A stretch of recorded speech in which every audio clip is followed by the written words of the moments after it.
Ya, by the way saudaraku, angin selatan dari Roh Kudus ini angin yang membawa keselamatan. Angin yang membawa salvation, membawa pertolongan. Saya bacakan buat saudara.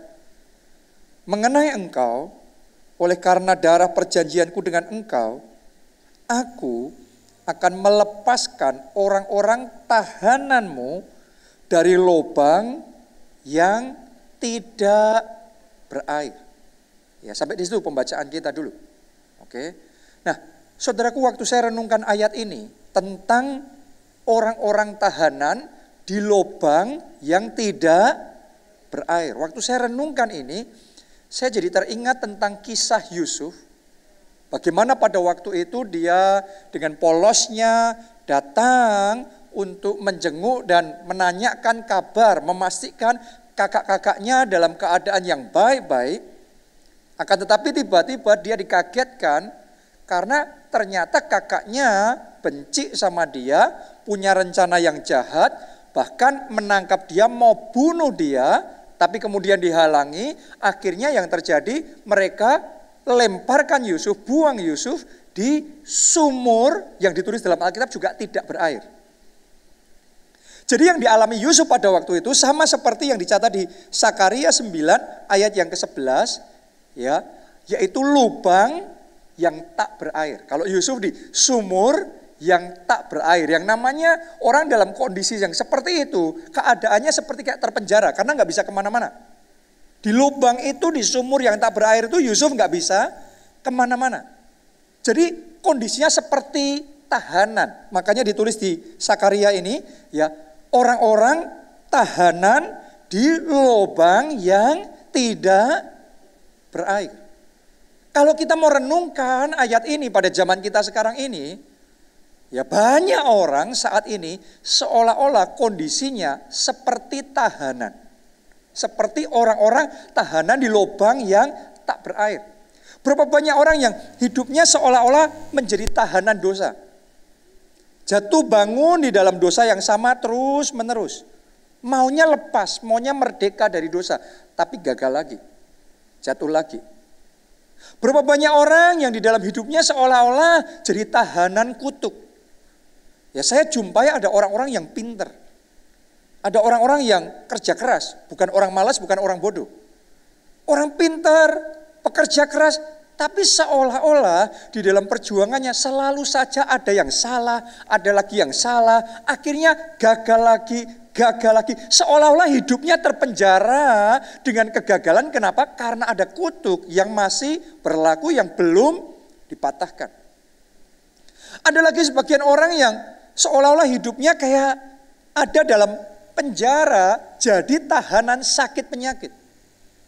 Karena sakit penyakit ini, sakit penyakit itu, maka gak boleh makan ini, gak bisa kesini, gak bisa ngelakuin ini, itu. Jadi seolah-olah ada dalam penjara di tubuhnya sendiri. Ada terlalu banyak larangan ini, itu, dan lain sebagainya. Berapa banyak orang juga seolah-olah keadaannya jadi tahanan secara keuangan karena belenggu hutang yang sangat berat. Bekerja sih, ada penghasilan sih, tapi sebagian besar dari penghasilan harus habis hanya untuk membayar hutang. Hanya untuk bayar hutang. Tapi nggak tersisa untuk kita nikmati, ya. Sangat sedikit sekali untuk kita bisa nikmati. Jadi seolah-olah kayak ditahan, kayak terpenjara. Ini yang terjadi dengan Yusuf pada waktu itu, yang dicatat di dalam Sakaria 9 ayat 11, yaitu orang-orang tahanan di lubang yang tak berair. Dan orang, saudaraku, bisa di dalam tahanan. Itu penyebabnya bisa karena kesalahannya sendiri, tapi juga penyebabnya bisa karena orang lain, perbuatan orang lain. Ada orang yang pernikahannya di ujung tanduk karena kesalahannya sendiri. Karena dianya yang selingkuh. Karena dianya yang jatuh di dalam dosa perzinahan. Akhirnya pernikahannya kacau balau. Keluarganya pura-puranda. Ada orang yang rusak nama baiknya bukan karena dicemarkan oleh orang lain. Rusak nama baiknya karena nipu sana, nipu sini. Akhirnya namanya jadi rusak. Akhirnya jalannya keputus sendiri, semuanya keputus. Akhirnya hidupnya jadi kayak jalan buntu semuanya, mentok semuanya. Ya. Akhirnya kayak terpenjara di dalam kehidupannya karena kesalahannya sendiri. Tapi enggak semua orang seperti itu. Ada orang-orang yang jadi tahanan, yang terpenjara karena kesalahan orang lain. Itu yang dialami oleh Yusuf. Yusuf ada di sumur yang tak berair itu, bukan karena dia jalan gak hati-hati terus terperosok di sana. Yusuf ada di dalam sumur tak berair itu karena dia dengan polosnya percaya sama kakak-kakaknya. Dia datang dari jauh untuk memastikan kabar mereka baik-baik saja. Tapi tanpa Yusuf sadari, tanpa Yusuf duga, ternyata kakaknya buat rencana jahat. Kakaknya mau bunuh dia. Tapi dihalangi oleh Ruben, salah satu dari kakaknya. Ya, akhirnya ditangkap dan kemudian dilemparkan ke sumur. Jadi dia jadi tahanan di sumur tidak berair bukan karena kesalahannya, tapi karena memang orang lain yang melakukan hal yang jahat terhadap dia. Ada berapa banyak orang juga dalam keadaan yang seperti itu. Keuangannya kacau balau bukan karena tidak bijaksana mengelola keuangan, tapi karena ditipu oleh partner bisnis sendiri. Pada partner bisnis ini sahabat saudara sendiri. Orang yang sangat Anda percaya. Anda nggak duga kok dia bisa tega-teganya berbuat sejauh itu. Sehingga akhirnya kita habis-habisan semuanya hancur lebur. Ada berapa banyak orang yang mengalami seperti itu. Ya, ada juga saudaraku orang-orang yang mungkin di depan kita baik. Ya, pura-pura baik.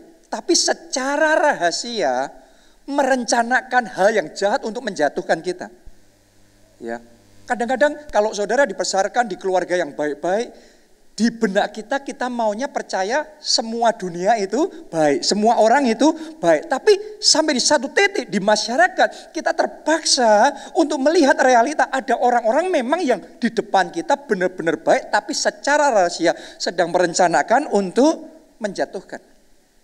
Ada berapa banyak istri yang benar-benar kepahitan luar biasa. Kenapa? Karena sahabatnya sendiri yang selingkuh sama suaminya. Kalau itu suaminya selingkuh sama perempuan lain, oke kan gak kenal. Tapi gimana mungkin sahabatnya sendiri, orang yang paling dipercaya itu yang melakukan seperti itu sama suaminya. Saudaraku, berapa banyak orang yang dalam kondisi terjepit, dalam kondisi terpojok bukan karena kesalahannya, tapi karena orang lain. Itu yang dialami oleh Yusuf. Mungkin itu juga yang beberapa dari saudara di tempat ini sedang alami pada saat ini. Sehingga keadaannya seperti orang tahanan di lubang tak berair. Jadi seolah-olah terpenjara. Dan yang namanya terpenjara, yang namanya penjara itu bukan cuma secara jasmani saja. Secara keuangan saja, secara materi saja, secara kesehatan saja. Tapi ada juga yang namanya penjara jiwa. Ada orang-orang yang karena trauma, pernah gagal di dalam bisnis.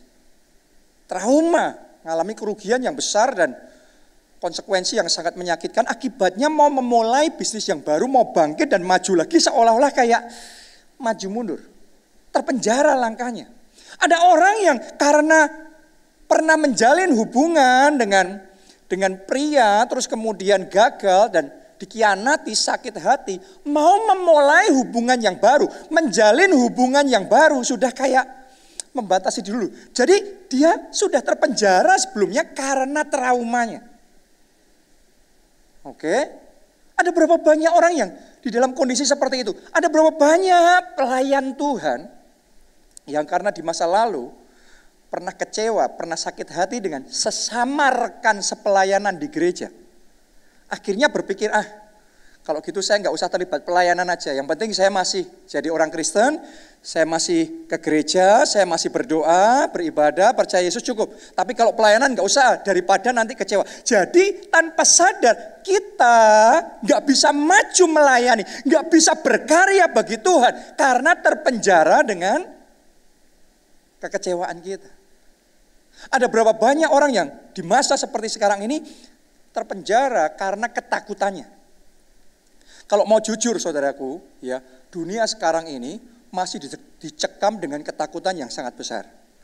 Benar apa tidak? Tapi perlu diakui tidak semua orang takut dengan jujur mengakui takut. Ya, tapi tetap realitanya ya dunia sedang dicekam dengan ketakutan.